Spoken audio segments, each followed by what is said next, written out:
Universal medical college হাসপাতালের ব্যবস্থাপনা পরিচালক আশিস কুমার চক্রবর্তী প্রথম আলোকে এই খবর নিশ্চিত করেছেন।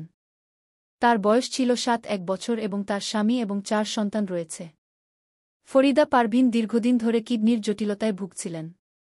সাম্প্রতিক সপ্তাহগুলিতে তার অবস্থা এতটাই খারাপ হয়ে গিয়েছিল যে সপ্তাহে দুবার ডায়ালাইসিসের প্রয়োজন হয়েছিল। ২ সেপ্টেম্বর তাকে নিয়মিত ডায়ালাইসিসের জন্য মহাখালীর ইউনিভার্সাল মেডিকেল কলেজ হাসপাতালে নিয়ে যাওয়া হয়েছিল। তবে প্রক্রিয়াটি অনুসরণ করে তার অবস্থার অবনতি ঘটে এবং চিকিৎসকরা তাৎক্ষণিকভাবে হাসপাতালে ভর্তির পরামর্শ দেন। এরপর তাকে হাসপাতালের আইসিইউতে ভর্তি করা হয়, যেখানে তার অবস্থা এখনও আশঙ্কাজনক। বুধবার তার অবস্থার আরও অবনতি হয় এবং চিকিৎসকরা তাকে ভেন্টিলেশন সাপোর্টে রাখার সিদ্ধান্ত নেন।